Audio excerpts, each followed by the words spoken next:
Let's go on to a conversation about relationships.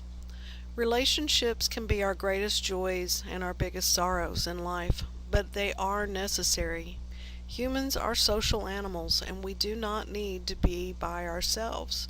It stunts our growth and makes it impossible to really get a feel for who we are when we don't have somebody to bounce ourselves off of. One of the things to be aware of in a relationship is that what you see in another person is almost always a reflection of yourself. It's not them that you're seeing, it's a reflection of who you are. If you see something that you like a lot or don't like, and have a very strong response to that, chances are high that that's either something you are currently or have expressed in the past. So, your best course of action in that case is to deal with it internally to you and not try to make the other person over in something more compatible or more comfortable for you. It's very important to just take that moment to step back and go, oh, yeah, I recognize that. That is me. Being in a relationship with someone brings out different facets of who we are, and each relationship brings out different things than any other relationship. You would never even know those facets were present if you didn't have a relationship with someone to bounce that off or bring that out in you. Each relationship is a unique combination of you and another person and what that brings out in each of you. Some things that can make a relationship work or not work would be signs or red flags or warnings that are really, really important to pay attention to. When I was discussing this with a friend of mine the other day, we were talking about things that worked and things that didn't work in relationships that we had experienced. One of the things that we found was very important would be a similar background, a similar culture, similar belief systems. That is important for being able to be related, for having a common value system, priorities, sex roles, behaviors, expectations, education, and experience levels. It's fundamental to compatibility to have a certain similarity in background, culture, and belief. For instance, you would not want to try to put an atheist and a fundamentalist together in the same household and expect that relationship to work. To make that work would require extraordinary degrees of freedom and respect, and that's not something that the average person is capable of doing. The similarity in beliefs and expectations is important because if you have somebody like a feminist trying to get along with an Archie Bunker type, that's not going to work too well. The expectations for the role models each is going to play are things that we grow up with and are deeply ingrained.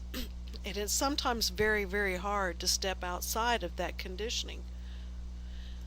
That's one of the challenges relationships have today is that the roles for each has changed considerably over the years, and no longer are the women the ones that stay home and raise the kids and the men go out and earn the money. That's changed to where those roles are much more blended and both are having to take more active roles in every area of the family's life. It's also important to have similar expectations about the relationship and the path it's going to take. Whether it's going to be a monogamous relationship, a dating relationship, heading towards marriage, and what the expectations and goals are for that relationship. What does each want to accomplish in that cycle of their life? It's also important to be aware that each different life cycle stage is going to have its own set of goals and priorities. That would be a very important factor in what you're trying to achieve and where you're going in your relationship. For example, someone in their early 20s is not going to have the same goals and priorities as someone in their late 40s or someone in their 60s. You're in different life cycle phases, and the priorities and capabilities are quite different in each. By having a similar background, a similar culture, or similar belief systems, that takes some of the unspoken out of it. There's a common understanding of what it is that relationships are supposed to be or how they are supposed to work. So much of what we expect in a relationship is based on our background and our upbringing. If there are different expectations, different backgrounds and beliefs, it's going to take some time sitting down and talking out what you as a couple want to create for those shared expectations and beliefs, for the different roles that you will each play in the relationship, how you want to raise the children if there are any, and what goals and experiences you want to create as a couple. Another factor we looked at was age range. It can be quite a problem when you have big differences in age. It also matters how old you are when you start. A 5 year age difference at, say, 20 is a whole lot bigger of a difference than it is at, say, 60. When you start getting into age differences greater than 5 years, you're starting to get into even generational effects. Each generation has its own take on life, its own challenges that it's working on, and those vary from generation to generation. You wouldn't necessarily want to try to put, say, a baby boomer with a millennial and think that's going to work well.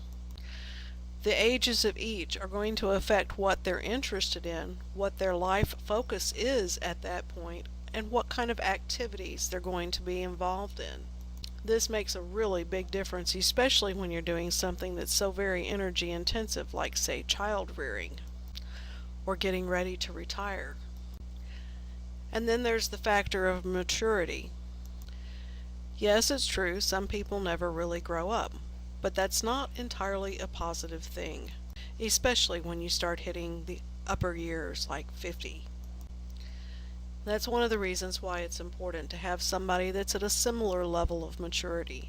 Yes, there are the outliers, those that are extremely mature even when they're young, or those that are very immature even when they're old. And those can work well with other age groups, but you still have the bottom line difference in where they're at in a physiological sense, because those capabilities are affected by age. You wouldn't necessarily want to try to pair up somebody that's looking at retirement with a very young person that's looking to have a family. Which brings another aspect in. You want somebody that's of a similar level of health, has a similar level of activity, similar biological cycles, like they're morning people or they're late night owls, because we're trying to work with a morning person and a late night owl doesn't work so well. I've done that several times, and I can say from first-hand experience it's very frustrating for both. Similar interest in food, similar activities like exercise or things that you like to do are very important. And it also makes a big difference in what kind of support structures you have. So, similar health levels, similar age ranges, similar activity levels, similar interest in food, exercise, activities, shared goals, shared background. These are all, I think, very important to a relationship. A good check on whether this relationship is going to be workable or not would be how well accepted the other person is by those that love you. Are they liked by your pets? Are they liked by the people who love you, your social group, your family circles? Are they all compatible with that, and do they fit in well? If they hold themselves separate to some degree, that is a warning sign, especially with children. If they don't work well with the children, it's going to be a huge problem. Anytime you're blending a family, you have a relationship with the children every bit as much as you do with their parent. Another thing to look at is, are you able to be fully who you really are, or are you trying to be something that you're not? When we're really attracted to somebody, we will turn ourselves into pretzels trying to be what it is that they are interested in, they are looking for, just to get their attention. But that's not something you can do in the long term. You have to be free to express who you are truly and not something that you are thinking that they want to have. One thing that has killed at least a couple of my relationships are a big difference in the activity levels. One of my ex-husbands was very much a homebody. He wasn't interested in going out or doing anything, and that ultimately led to the end of the relationship. He was a very low energy, very homebody person, and I'm quite different. I like to go out and do things and be with people. And the frustration of trying to get him to join in was extremely frustrating. You don't want to try to put somebody that's creative and changeable with somebody that loves their routine and repetition.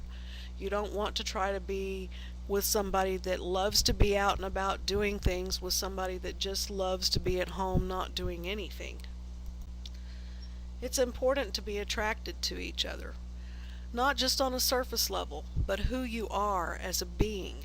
You want to have somebody that desires to be with you and somebody that's willing to do what it takes to merge lifestyles to something that sustains you both.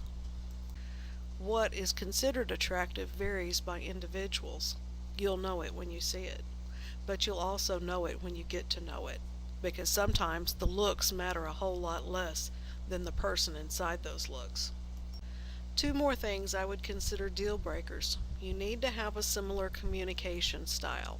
It needs to be compatible and of similar levels. You wouldn't want to necessarily put a nerd type person with a jock type person. Yes, broad categorizations, because the nerd is going to be seen as talking down to them because they have a whole different vocabulary than, say, the jock would. And the jock will be thinking that the nerd is talking down to them by using words that are comfortable to the nerd but unknown to the jock.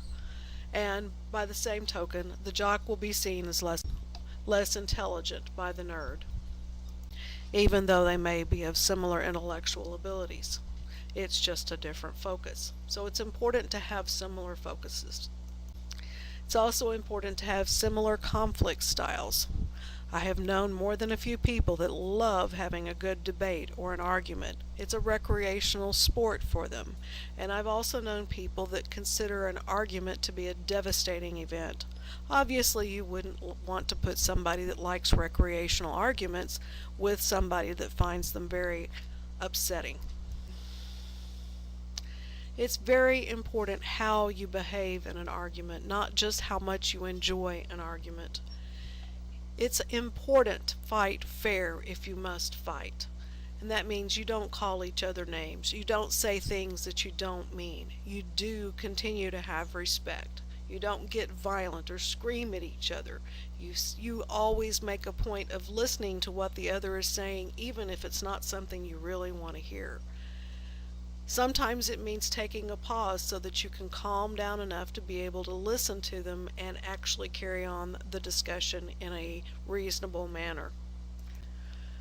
You want to have people that come from a similar kind of volume level. Some families live a very quiet lifestyle where they just calmly talk about things.